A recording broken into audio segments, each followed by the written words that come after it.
اس کا دل کچھ بھی کرنے کو نہیں چاہ رہا تھا۔ عجیب سی کیفیت تھی، جیسے بند غار میں روشنی اور ہوا کا کوئی روزن کھل گیا ہو۔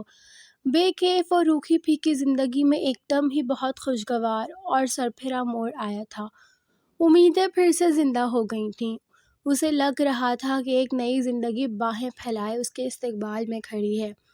ایروناٹیکل انجینئر، خوش شکل فرقان، ماں باپ کا اکلوتا بیٹا، اچھے کھانوں کا شوقین، اس کے لب اپنے آپ ہی مسکرانے لگے تھے۔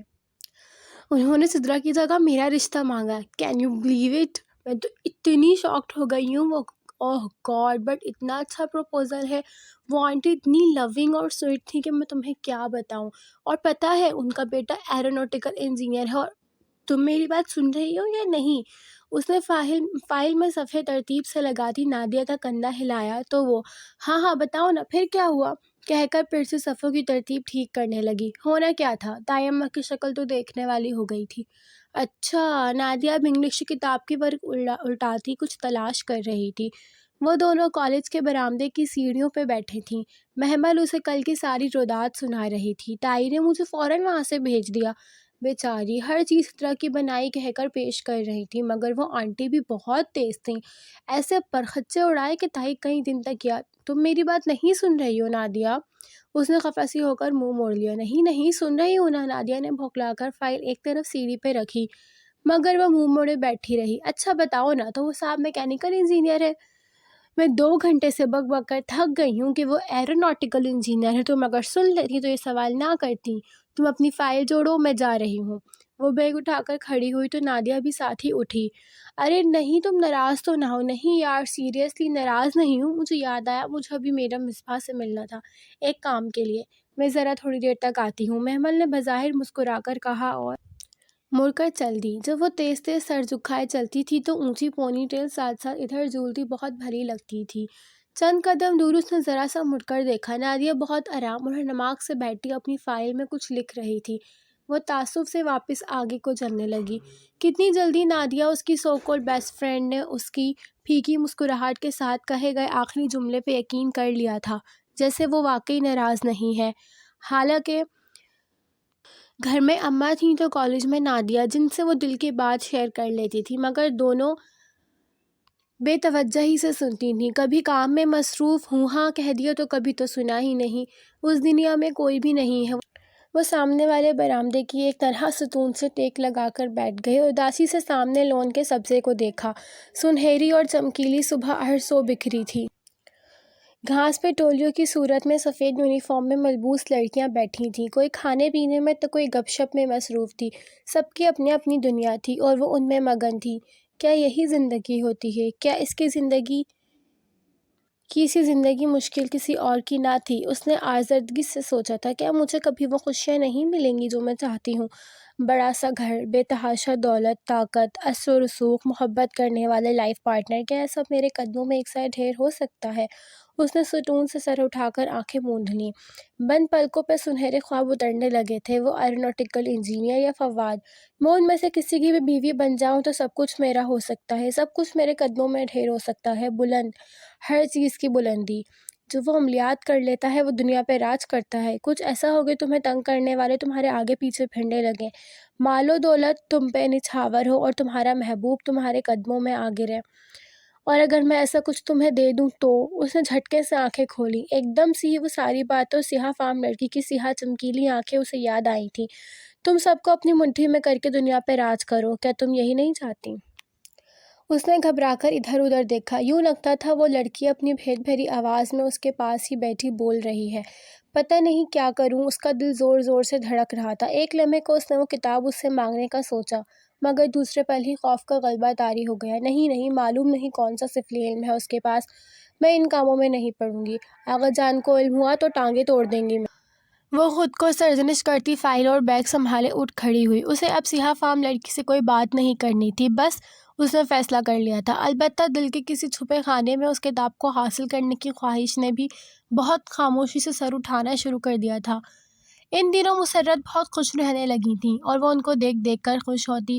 پتہ ہے مہمل، بہت اچھے لوگ ہیں یہ۔ نعمان بھائی بڑے بھلے مانوس انسان ہیں اور ان کا بیٹا تو بہت ہی خوبرو ہے۔ اللہ تعالیٰ نے ہماری سن لی ہے، وہ ضرور ہم پر رحم کرے گا۔ وہ کبھی کبھی بیٹھ کر اس کو بتانے لگ جاتی تو وہ خاموشی سے مسکراہٹ دبائے سر جھکائے سنتی چلی جاتی۔ اب تو گھر کے کام بھی آرام سے کر دیتی۔ کچھ دن سے تائی کو جواب دینے بھی چھوڑ دیے تھے۔ پہلی دفعہ اس زندان سے نکلنے کی کوئی امید جو بندھی تھی۔ سترہ البتہ اسے اٹھتے بیٹھتے بہت عجیب نظروں سے دیکھتی تھی۔ محمل پرواہ نہ کرتی، مگر اس روز تو حد ہی ہو گئی۔ وہ شام کی چائے کی ٹرولی دھکیلتی باہر لان میں لائی تو سدرا نے ایک دم سے اسے دیکھتے ہی منہ پھیر لیا۔ شاید ابھی تک ناراض ہے، اس نے سوچا، اور پھر جیسے مداوا کرنے کے لیے سب سے پہلے سدرا کا کپ بنایا۔ سدرا آپی چائے، بہت شائستگی سے مسکرا کر کپ بڑھایا۔ آپی، میں تمہاری آپی لگتی ہوں۔ سدرا نے کپ لیتے لیتے زور سے پٹک دیا۔ گرم ابلتی ہوئی چائے محمل کے گھٹنے پر گری۔ وہ بلبلا کر کھڑی ہوئی، کپ گھاس پر جا گرا۔ یوں لوگوں کے سامنے آپی کہہ کر تم یہ ظاہر کرتی ہو کہ میں بوڑھی ہو گئی ہوں، ہاں؟ سدرا نے ایک دم چلانے لگی تھی۔ ممی ممی، اس کو دیکھیے، ہمیشہ یہی کرتی ہے، ہمیشہ لوگوں کے سامنے مجھے بے عزت کرتی ہے۔ سدرا نے زور زور سے رونا شروع کر دیا۔ ارے ان کی تو عادت ہے، یہ ماں بیٹی تو اس گھر کی خوشی دیکھ ہی نہیں سکتی نا میری بیٹی، غم نہ کرو۔ اور اب کھڑی کیا ہو، جاؤ اپنی نحوست لے جاؤ میرے سامنے سے۔ تائی مہتاب نے بھی بہت دنوں کا غصہ ایک دم نکالا۔ وہ جو شوق سی تھی بھاگتی ہوئی اندر آئی۔ مسرت بھی پریشان سی کچن میں کھڑی تھی، انہوں نے بھی سن لیا تھا۔ محمل کچھ کہے بغیر اندر کمرے میں بند ہو گئی۔ اندازہ تو اسے تھا ہی کہ تائی کا موڈ اس روز سے بیگم نعمان کی باتوں پر خراب ہے، مگر وہ کچھ بھی کہہ نہ رہی تھی، چپ ہی سادھ لی تھی۔ شاید اس بات پہ کہ وہ محمل کے ہونے والے سسرالی تھے، ان سے کیا پنگا لینا، مگر رات میں اس کی یہ خوش فہمی بھی دور ہو گئی جب اس نے کچن میں تائی مہتاب کو مسرت سے کہتے سنا، ہم نے تو اسی روز نعمان بھائی لوگ کو انکار کر دیا تھا، محمل کی کون سا شادی کی عمر ہے، ابھی گھر کی بڑی بیٹیاں ہیں، پہلے ان کی ہوگی پھر ہی محمل کا سوچیں گے۔ چائے آقا صاحب کے کمرے میں پہنچا دو، وہ رات کا کھانا نہیں کھائیں گے، اور ٹیبل لگا دو۔ وہ حکم صادر کر کے بے نیازی سے باہر نکل گئی۔